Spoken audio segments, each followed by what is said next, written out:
Baik, pergilah Nabi Ibrahim alaihissalam. Sebagian ulama mengatakan waktu itu Nabi Ismail alaihissalam memang sudah menerima wahyu juga. Sudah menerima wahyu gitu kan. Sehingga memang dia sudah tahu nih ayahnya dia siapa, nabi, bagaimana beriman kepada Allah itu sudah tahu. Kesimpulan ceritanya begitu, ya. Maka Ismail pun pulang, tanya istrinya siapa yang datang, ada yang datang gini-gini, siapa dia, dikatakan Ibrahim, apa pesannya? Oh, pesannya agar mengganti tiang rumahmu gitu. Maka Nabi Ismail salam mengantar istrinya ke rumahnya dan diceraikan. Memang begitu kisahnya gitu kan. Kalau para nabi perintahnya itu dari langit, bukan lagi main-main gitu, bukan kayak kita ya, masih terka-terka gitu kan. Baik, Nabi Ismail salam menikah lagi dengan orang lain, juga anak kepala suku dari Jurhum gitu kan. Yang kedua, Nabi Ibrahim AS waktu itu sudah ketemu Hajar kemudian pulang ya. Datang lagi di waktu yang lain, tidak disebutkan berapa lama selisihnya, tapi kemudian datang lagi. Datang yang kedua mendatangi lagi Ismail. Tidak ada Nabi Ismail AS ditanyakan kepada istrinya, Assalamualaikum, diberikan salam, kemudian ditanya bagaimana. Ini semuanya pujian. Alhamdulillah kehidupan kami begini, Alhamdulillah begini semua gitu. Baik, nanti kalau suamimu datang, waktu itu Nabi Ismail AS langsung ke tempatnya Hajar. Sudah berpisah tempat ya, berdekatan. Kemudian titipkan kepada suamimu, telah datang seseorang bernama Ibrahim. Dan pesankan bahwasanya dia pertahankan tiang rumahnya. Gitu. Ya. Maka selesai Nabi Ismail datang, kemudian ditanyakan siapa yang datang dan sekalian ditanyakan ada seorang nama Ibrahim dan menunggu di rumah ibu anda gitu kan, Hajar. Apa pesannya? Suruh pertahankan tiang rumah. Gitu. Istrinya nggak tahu nih kalau dia disuruh pertahankan gitu kan. Maka Ismail mengatakan itu ayah saya dan dia minta agar saya mempertahankan kehidupan denganmu. Gitu. Lalu pergilah Nabi Ismail menemui Nabi Ibrahim alaihissalam, gitu kan. Ini tentu tidak disebutkan rentetan sejarah itu bagaimana waktu Nabi Ibrahim dari Ismail dari kecil sampai itu tidak disebutkan lagi. Kehidupan seperti biasa lah ya. Ini yang jadi saksi bahasan kita kena masalah ini.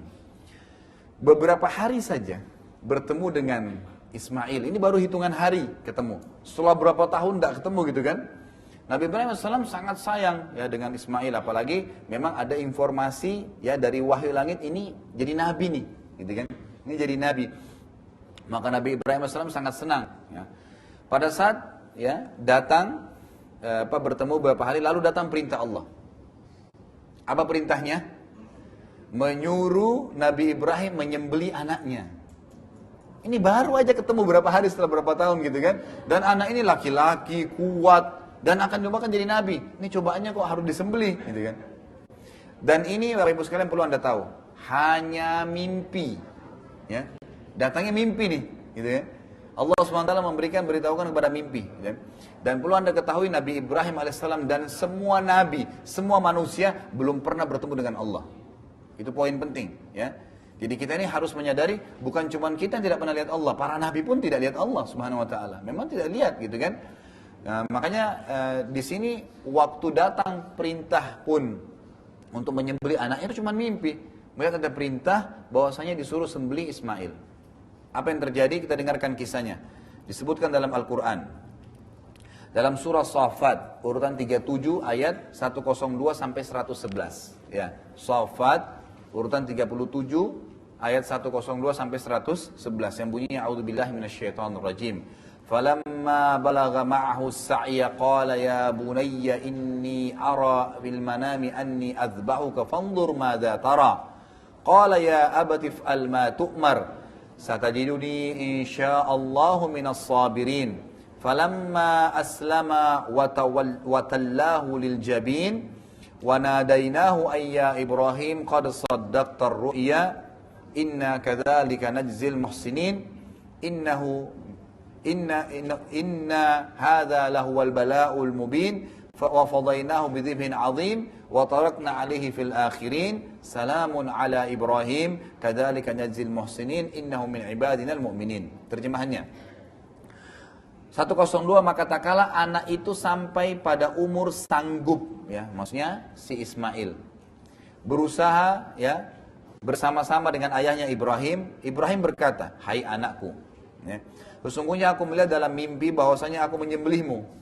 Maka fikirkanlah apa pendapatmu. Dia berikan saya apa pendapatmu. Di sini ulama tafsir mengatakan kalau Ismail belum kenal Allah, nggak mungkin dia spontanitas mau menerima gitu kan.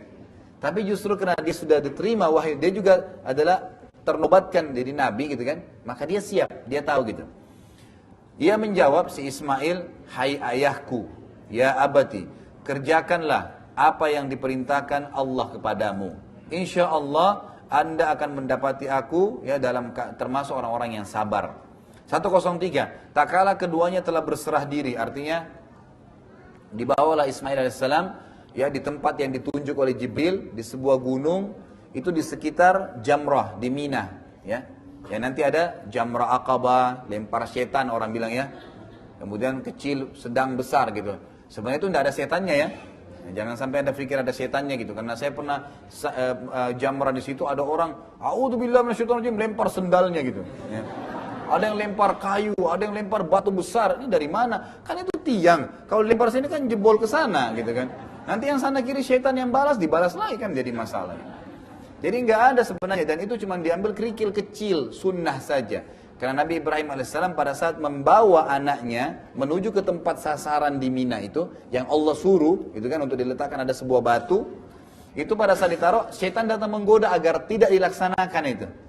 Maka Nabi Ibrahim alaihissalam membaca Isra dan melemparnya ya 7 kali, 7 batu kecil, gitu kan, dilempar ke setan tersebut.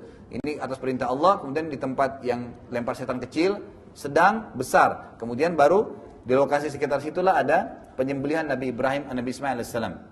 Tapi tentu tidak terjadi nanti ya.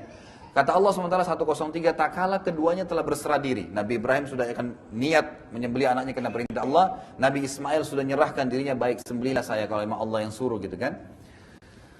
Dan Ibrahim membaringkan anaknya ya, di atas pelipisnya, jadi sudah diletakkan dan diangkat dagunya, akan disembelih lehernya gitu. Sudah jelas, udah jelas sekali gitu. Sudah nggak ada lagi ya keraguan ya. Nyatalah kesabaran keduanya ya. Allah sudah tahu kesabaran keduanya. Maka kami panggil di 104, maka kami panggil dia Ibrahim, wahai Ibrahim, melalui Jibril alaihissalam. 105, sesungguhnya engkau telah mempercayai mimpi itu, artinya perintah untuk disuruh menyembelih. Sesungguhnya demikianlah kami memberi ya balasan bagi orang-orang yang berbuat kebaikan. 106, sesungguhnya itu benar-benar suatu ujian yang berat. Cuma lihat mimpi saja, tapi karena seorang nabi harus percaya gitu kan ya. 107, dan kami tebus anak itu dengan seekor sembelihan yang besar. Ini asas daripada sembelihan Idul Adha gitu kan ya. Lalu dikatakan 108, kami abadikan apa itu untuk Ibrahim pujian tadi di kalangan orang-orang yang datang kemudian. Apa maksudnya? Kata ulama seperti kasusnya Hajar tuh. Selama orang sa'i, Hajar panen pahalanya. Selama Idul Adha ada, Ibrahim dan Ismail panen pahalanya. Gitu kan. Jadi hikmah imanianya di situ, gitu kan? Jadi karena dikerjakan karena Allah, maka akan berbekas. Dan subhanallah, tidak ada sesuatu yang dikerjakan karena Allah kecuali akan ada bekasnya dan rentetannya sangat besar gitu. Itu cukup banyak contoh dalam masalah seperti ini. 109 yaitu ya, Allah akan abadikan tadi kesejahteraan dilimpahkan kepada Ibrahim. 110-nya demikianlah kami memberikan balasan bagi orang yang berbuat baik. 111 sungguhnya ia termasuk hamba-hamba kami yang beriman, hamba-hamba kami yang beriman. Lalu setelah itu ya, mulailah ada beberapa rentetan ibadah haji nih kan gitu. Ada perintah lain yang datang.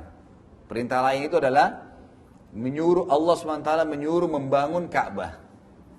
Menyuruh membangun Ka'bah ya. Jadi sudah ada rentetan tadi, udah mulai Nabi Ibrahim tinggal di Mekah, anaknya mau disembelih terus kemudian tidak jadi, udah selesai. Jadi ada tadi sa'i sudah selesai zaman Hajar tadi.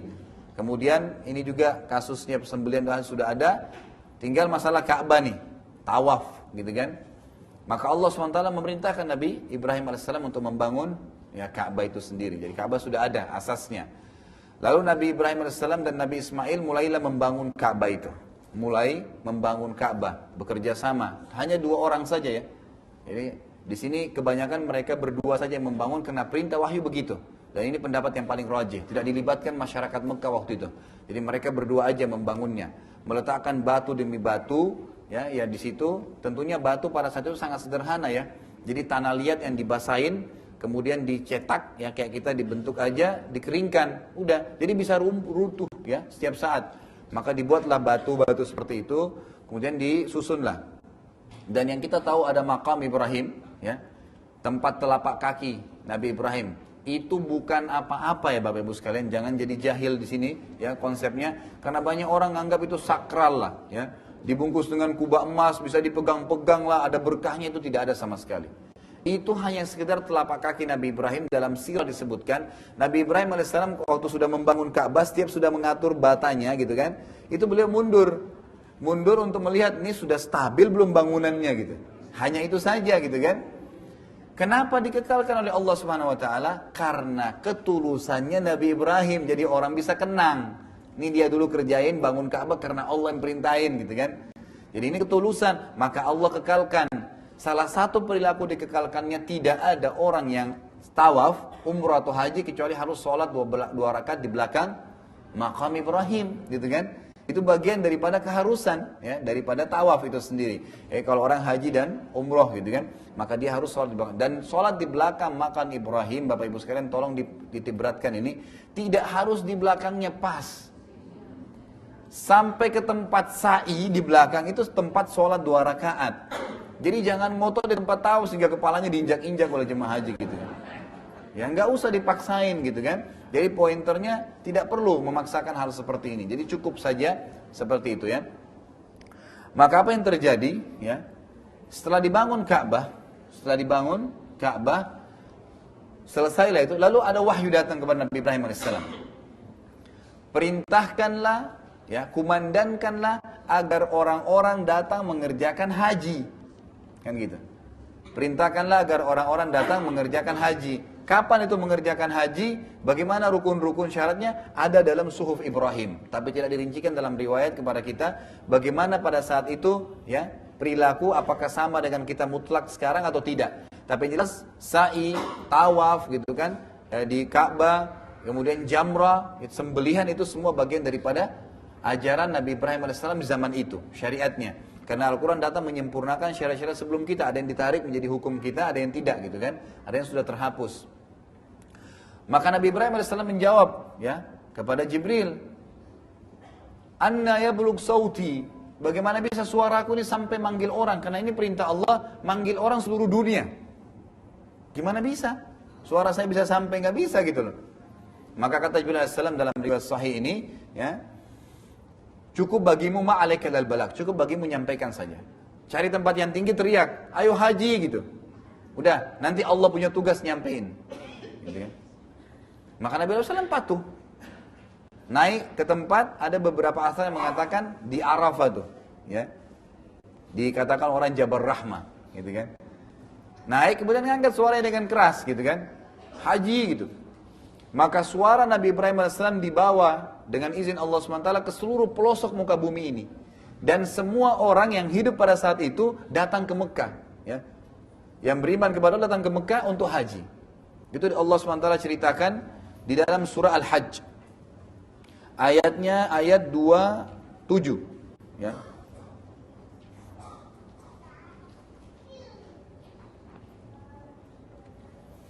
26 dengan 27 ya. 26, 27, 28 juga ya. Itu termasuk semuanya. 29 ya, diantaranya juga begitu.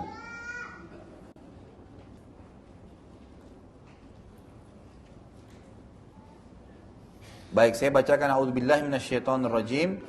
Kita mulai dengan ayat 26. Wa idh bawwa'na li Ibrahim makanal baiti alla tusyrik bi syai'an wa tahhir baiti lit-ta'ifina wal qa'imina war ruk'is sujud. Ya. Di ayat 26-nya ya. Di sini dikatakan dan ingatlah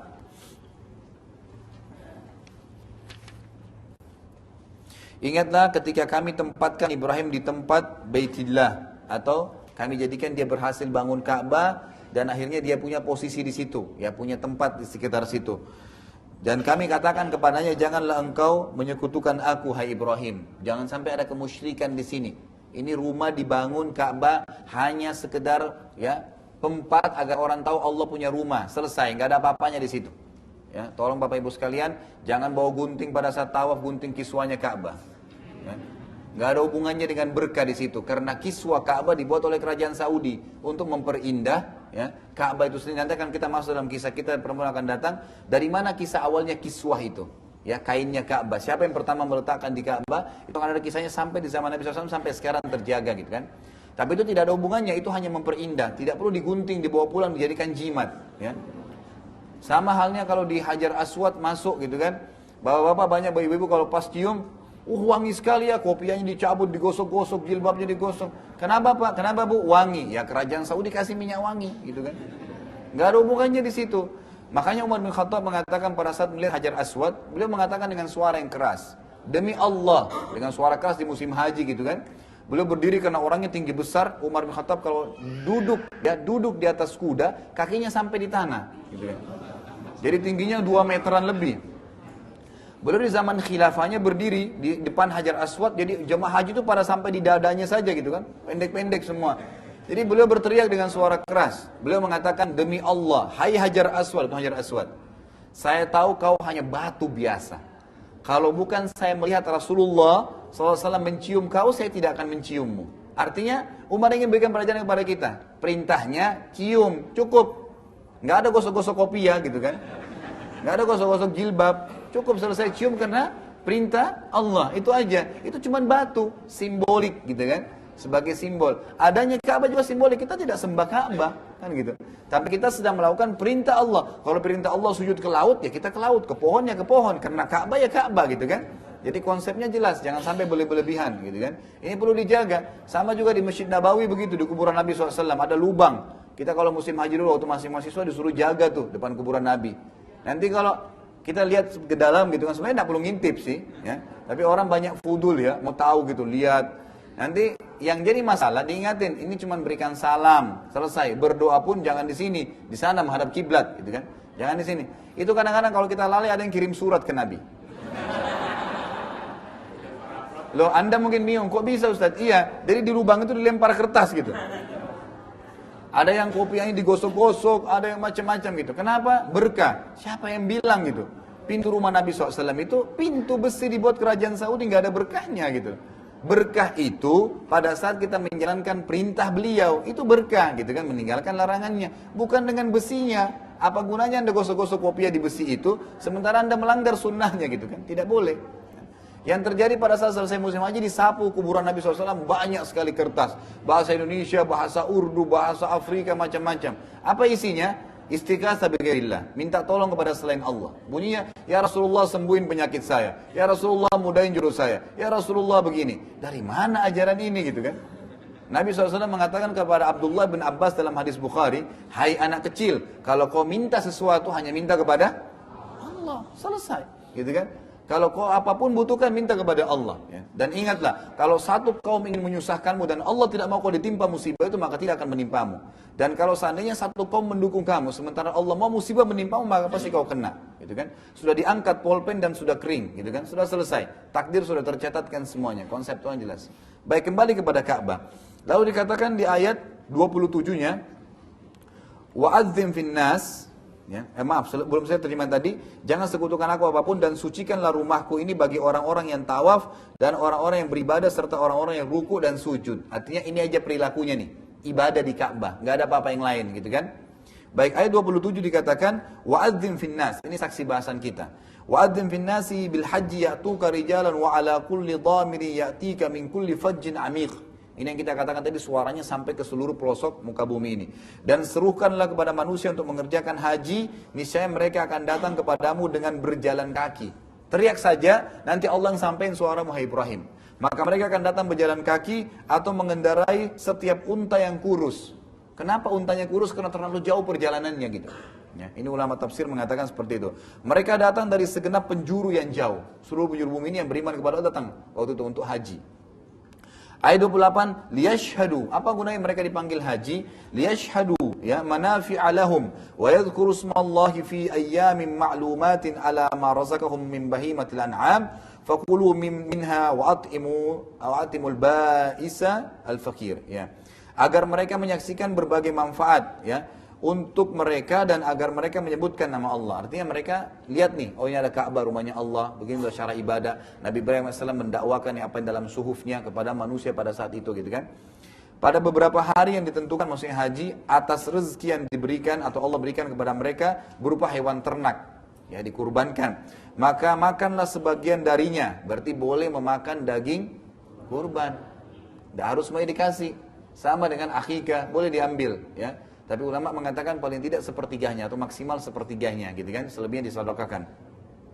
Maka makanlah sebagian darinya dan sebagian lagi berikanlah untuk dimakan orang-orang yang sengsara dan fakir. Berarti afdolnya diberikan kepada orang yang tidak mampu, gitu kan. Kemudian ayat 29, thumma yakdu tafathahum wal yufu nudurahum wal yattawafu bil baitil atiq. Kemudian hendaklah mereka menghilangkan kotoran yang ada di badan mereka, artinya bersuci, memandikan, memotong kuku, seperti kalau kita lagi mau pakai ihram, gitu kan. Membersihkan semuanya, menyempurnakan nadar-nadar mereka dan melakukan tawaf sekitar Baitillah atau Ka'bah itu sendiri. Baik, setelah itu, ya, setelah selesai semuanya, ya, haji sudah diperintahkan, maka kita tutup pertemuan kita Bapak Ibu sekalian rahimakumullah dengan kisah yang sedikit menyimpulkan tentang Ibrahim AS dan Ismail ini.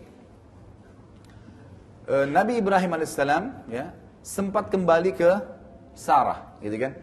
Dan Sarah ini Allah SWT berikan berkah kehidupannya. Setelah kejadian pembangunan Ka'bah, haji sudah selesai, Nabi Ibrahim AS disuruh balik, gitu kan. Pada saat balik ke sana, Sarah ternyata Allah SWT bukan cuma sekedar membuat dia melahirkan umur tua dan mandul 60 tahun, tapi Allah memberkahi dia berhasil melihat anak cucunya.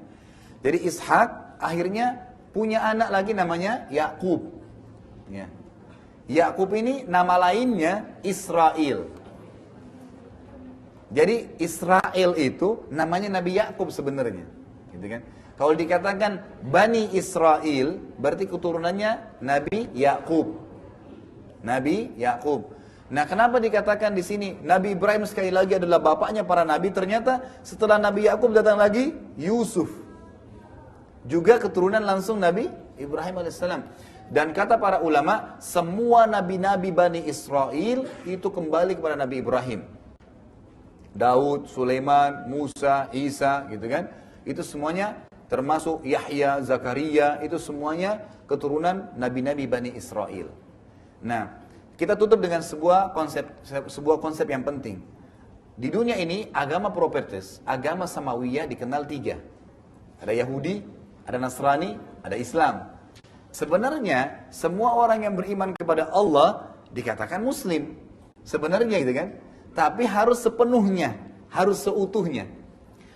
Kita kembali kepada orang-orang Yahudi dulu. Orang Yahudi diambil dari kata-kata Huda.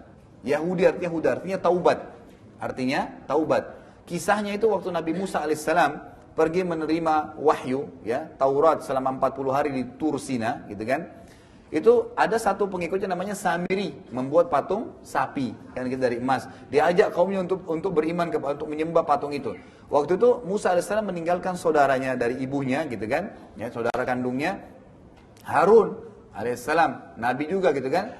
Tapi Harun nggak mampu untuk membendung kaumnya. Sampai Nabi Musa alaihissalam kembali, kemudian marah kepada Samiri, diusir keluar dari kaum tersebut, dihancurkanlah patung itu, gitu kan. Nah, setelah itu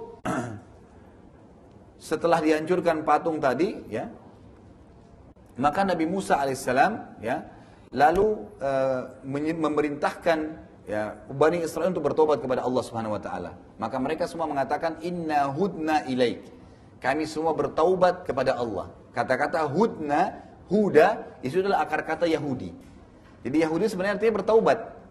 Artinya bertaubat, diambil dari kata ini. Bertaubat dari penyembahan berhala tadi, gitu kan. Baik itu Yahudi.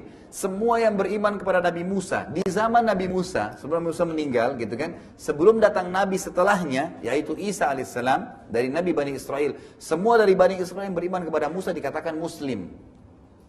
Dikatakan Muslim.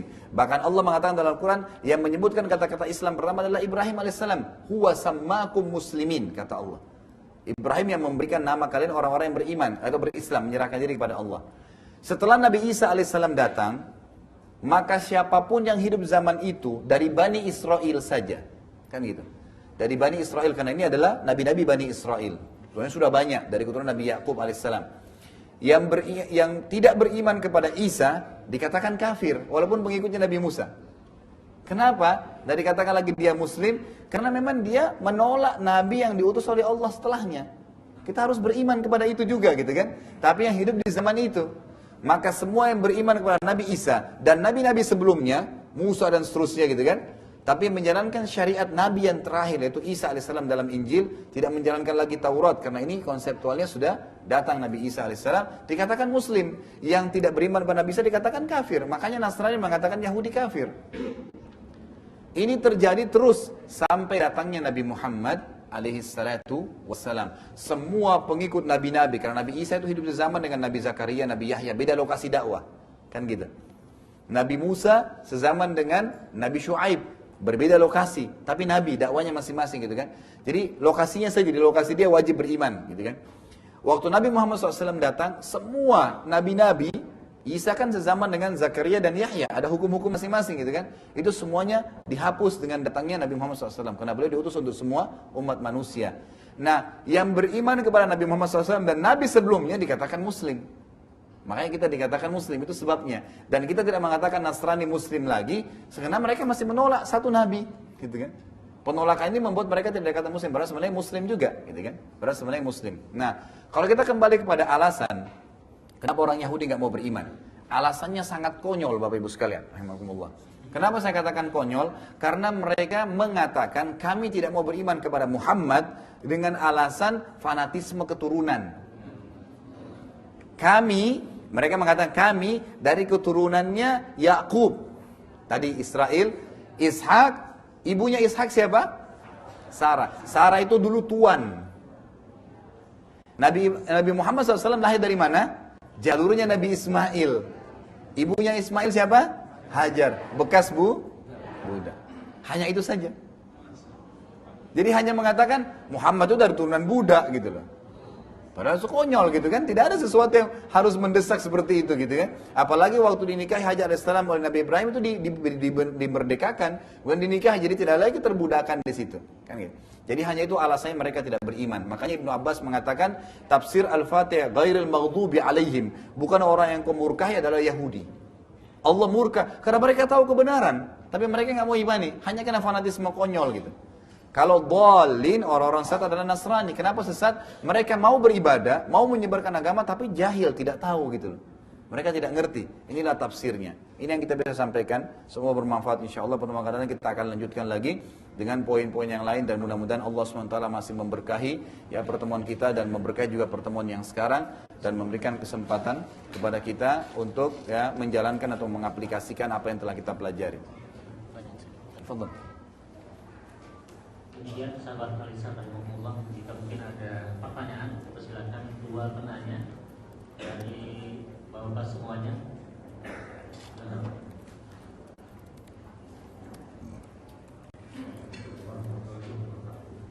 Waalaikumsalam. Di satu tayangan televisi, saya melihat bahwa ada seorang petani di suatu pedesaan. Menurut pengakuannya, malamnya dia bermimpi untuk disuruh menggali tanah di halaman rumahnya. Kemudian besoknya dia menggali halaman rumahnya, memang ditemukan benda-benda berupa semacam koin. Yang saya tanyakan, apakah mimpi ini datangnya dari Allah Subhanahu Wa Taala? Terima kasih atas penjelasan. Baik. Kalau kita berbicara tentang mimpi, maka mimpi ada dua macam. Ibnu Sirin rahimahullah menjelaskan, seorang tabi'in yang masyhur, mimpi itu ada dua, ada ru'yah, ada hilm. Ada ru'yah, ada hilm. Seperti ru'yah hilal, melihat bulan gitu kan, istilah ru'yah. Bukan ruqyah. Ruqyah mengobati orang yang sedang kesihiran dan keracunan gitu kan. Ruqyah pakai qaf. Kalau ini pakai hamzah, ru'yah ya. Kata Nabi SAW, ru'yah as-sadiqah, ar-ru'yah as-sadiqah ya. Jadi mimpi yang benar itu bagian daripada atau cabang daripada mukjizat para nabi. Jadi ada sebenarnya mimpi yang benar dari Allah Subhanahu Wa Taala. Itu dulu poinnya. Tapi syaratnya kata para ulama, orang itu memang dekat dengan Allah.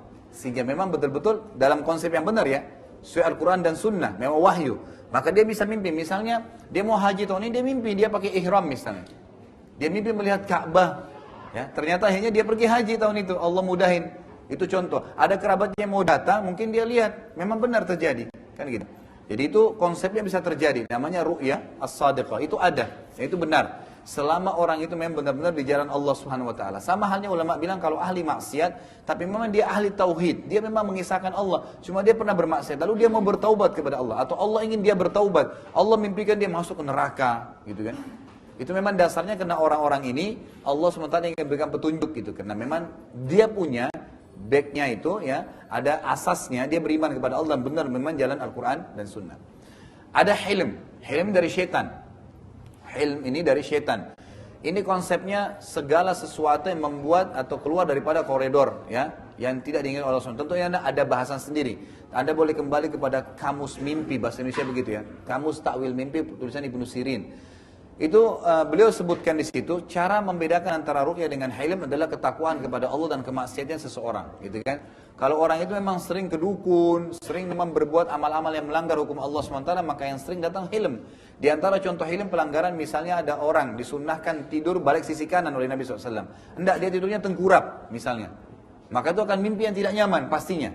Dan Nabi SAW sudah memberikan gambaran kalau orang mimpi tidak baik maka dia terkaget tengah malam dia membaca isti'adzah. A'udzubillahi minasyaitonirrajim, lalu meludah 3 kali ke sebelah kiri dengan tiupan ya. Seperti orang meruqyah itu meniupkan angin kecil ke sebelah kiri tangannya dan kemudian balik posisi kanan kembali. Itu posisi kanan. Itu kalau mimpinya tidak baik gitu kan. Baik. Kalau ditanya tadi, kira-kira ada orang mimpi, kemudian dia mimpi depan rumahnya ada harta tersembunyi misalnya. Apakah itu benar dari Allah? Kembali kepada orang ini.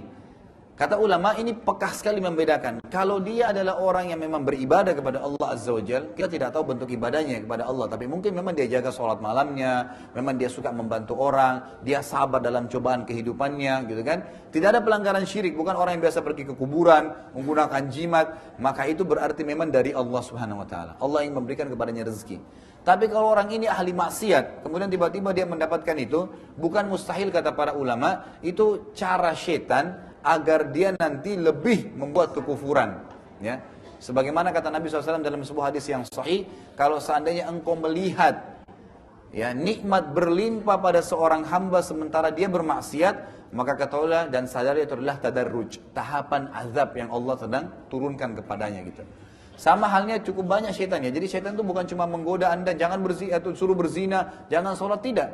Kadang-kadang dia masuk ke dalam kehidupan sosial kita, kehidupan sehari-hari. Misalnya, di Indonesia kan ada terjadi begitu tuh. Tiba-tiba ada anak-anak dianggap ya indigo, bisa mengobati orang sakit. Ada batu keramat ditaruh di air bisa nyembuhin orang. Ini demi Allah permainan syaitan. Ya, ini permainan syaitan. Ini sudah bukan lagi rahasia umum di antara para ulama dan Anda kalau kembali ke buku-buku hadis. Kenapa? Karena syaitan ingin menunggangi anak itu tanpa dia sadari gitu kan, sehingga menyembuhkan orang gitu. Dan syaitan itu, Bapak Ibu sekalian rahimakumullah, bisa mengangkat penyakit Anda ya. Misalnya dia tahu nih ada batu di tubuh Anda, bisa dilakukan. Makanya para dukun-dukun tuh memegang, narik batunya ini sembuh tiba-tiba. Itu dukun, gitu kan. Dan di Indonesia ini kita sangat sayangkan sekali, cukup banyak orang yang berkedok ustadz dan kiai tapi dukun, gitu kan. Itu luar biasa itu. Mereka menggunakan ayat Al-Quran. Bagaimana contohnya? Demi Allah Bapak Ibu sekalian kata para ulama, kalau ayat Al-Quran ya dihapus 1 huruf saja atau ditambah 1 huruf sudah bisa digunakan untuk jadi alat sihir. Contoh, ayat Quran dibaca, dipotong pakai bahasa daerahnya. Masukin nama, hapus sehuruf, tambah sehuruf, tambah ayat. Maka ini sudah bukan ayat Al-Quran, mutlak. Walaupun dia asal lafadznya lafadz Al-Quran. Berubah, itu bisa digunakan untuk alat sihir. Makanya cukup banyak orang tidak sadar. Dia lakukan sihir, dia katakan itu baca Al-Quran kok, baca ayat kok, berdoa dalam bahasa Arab kok, gitu kan. Padahal sebenarnya itu bukan sama sekali. Itu sudah berubah. 1 huruf, apalagi kalau sudah 1 kalimat, gitu kan, dipenggal-penggal. Apalagi kalau bacanya nggak benar, gitu kan. Jadi kacau semua, gitu kan. Jadi itu berbahaya sekali. Harus hati-hati tentang konsep-konsep seperti ini. Kembali ke pertanyaan tadi, intisarinya kalau memang dia ahli ibadah, bi'idznillah ta'ala itu Allah ingin memberikan rezeki kepadanya, gitu kan. Tapi kalau dia ahli maksiat, maka itu berarti tadarruj atau bisa saya ditunggangi oleh syaitan la'anatullah alaih yang masuk dalam kehidupan kita sehari-hari gitu. Waalaikumsalam. Lihat dari identitas dan pelajaran tadi bisa bagaimana Siti Hajar, Ismail dan Ibrahim. Oke, dia mengandung ada etos jihad ya pelajaran.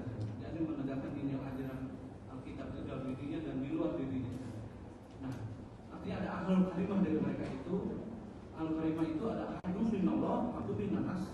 Pada 2 sisi mata yang tidak terpisahkan saja. Nah, yang jadi pertanyaan saya, pada umat sekarang saja hilang itu etos dia seperti bangsa-bangsa negara punya etos kerja sehingga materinya besar, repot dan sebagainya, tapi kosong dari ruh-ruh sehingga mereka hanya materi tapi jiwanya tidak ada bumi Allah dan tidak ada usaha. Nah sekarang umat ini, umat Islam ini itu hilang Ustaz, sehingga sangat terpuruk Ustaz. Bagaimana kita mengembalikan suatu etos jihad yang seperti Nabi Muhammad dan para sahabatnya juga, bagaimana Umar dulu yang tadinya seorang yang bisa menggunakan kalau menjadi Abul Kalimah dan sahabat-sahabatnya yang lain yang nah sekarang umat sekarang Ustaz ini hilang etos jihad, pendengar Tuhan musabu ahli benar, pendengar nilai akun dan Iya. Saya khawatir ada ayat di Al-Quran Rasulullah minta dihajar, Al-Quran sudah dicuekin Ustaz. Tidak ada etos pendengar Al-Quran. Bagaimana? Jadi konsepnya begini sebenarnya. Islam itu tidak akan pernah berubah Bapak Ibu sekalian rahimakumullah. Islam tidak akan pernah berubah. Islam itu akan terus sama. Biasanya yang berubah itu individunya, muslimnya gitu kan. Nah, kita tidak boleh menarik tolok ukur tentang perubahan Islam itu dari perilaku individu ini. Kalau tadi kita tarik misalnya kasusnya Bapak ini, kalau kita masuk ke komunitas yang memang dasarnya jauh dari agama, maka kita akan temukan seperti kasus tadi. Misalnya memang di komplek perumahan ini memang orang nggak pernah hadir pengajian, memang nggak jaga sholat, memang nggak jaga ibadah kepada Allah, maka akan ditemui kasus tadi. Tapi kalau Bapak ikut dalam komunitas yang lain, memang mereka melakukan perintah agama gitu kan, pasti mereka akan jenguk orang yang sakit, mengantar jenazah, karena mereka tahu ada fadilah, ada janji di situ. Kalau saya melihat Allahu alam, sebenarnya secara umum umat Islam ada begini, ada dua komunitas ini. Jadi pada saat kita masuk di sini maka akan temukan seperti itu, di sini juga begitu. Kalau yang kita fokus ke orang-orang tadi yang tidak menjalankan aplikasi syariat, tinggal masalahnya satu, kembalilah kepada agama gitu kan. Kalau mereka kembali kepada agama sudah jelas, kita sudah punya Al-Quran dan Sunnah yang mengajarkan itu. Semua perilaku kebutuhan kita dipenuhi oleh Allah Subhanahu Wa Taala. Konseptual meyakini hanya Allah SWT Tuhan alam semesta yang menciptakan langit, bumi, udara, air, malaikat, jin, manusia, segala hal adalah Allah. Berarti kita tinggal kembali kepada Dia. Selesai. Itu Allah sudah tuangkan semua perilaku kita, kebutuhan kita. Menghadapi masalah, bagaimana menambahkan nikmat, bagaimana kehidupan kita agar bahagia di dunia, dan segalanya itu sudah diajarkan. Ya, pada saat kita ada masalah, hadapi dengan sabar. Pada saat kita sedang dibutuhkan kejujuran, kita jujur. Pada saat segalanya, kita lagi ada masalah dengan orang, memaafkan. Semua sudah diberikan konsep-konsepnya. Tinggal bagaimana aplikasinya. Jadi kita simpulkan adalah, kalau kita ingin memang secara keseluruhan umat ini tiba-tiba berubah gitu kan, itu memang butuh waktu yang besar. Tapi dengan izin Allah SWT, saya yakin setiap kali Bapak Ibu hadir di sebuah majelis taklim contoh seperti kita ini dan yang lainnya, pasti pulangnya ada membawa sesuatu gitu kan. Bayangkan kalau setiap taklim Anda hadir, maka akan terus bertambah dan pasti akan membawa perubahan. Yang tidak membawa perubahan memang kalau tidak pernah ada sama sekali upaya untuk menambah ilmu. Ingat, tidak akan masuk surga kecuali dengan iman, tidak akan ada iman kecuali dengan ilmu. Jelas, nggak mungkin. Tiba-tiba iman kita, jadi orang kalau sholat yang tidak punya ilmu tuh biasanya Allahu Akbar. Kenapa? Mau masukin kata Allah dalam hatinya, gimana caranya gitu? Nggak mungkin terjadi itu kan? Tapi Allahu Akbar, sudah. Dengan ilmunya apa nih? Siapa itu Allah? Bagaimana kita mengenal Dia? Nanti akan terbawa ke arus itu sebenarnya. Bukan dengan mencari tahu, dengan kejahilan. Jadi harus dengan ilmu. Allahu a'lam, mungkin begitu. Demikian jamaah sahabat Aisyah dan Allah, kita ucapkan terima kasih jazakumullah khairan kepada Ustaz Hamid yang sudah memberikan ilmu kepada kita sangat luar biasa. Semoga memberikan kemanfaatan bagi kita semuanya, keuntungan dan lebih kita mencintai para Rasulullah Muhammad SAW dan mendekatkan diri kita kepada Allah Subhanahu Wa Taala. Kita akhiri dengan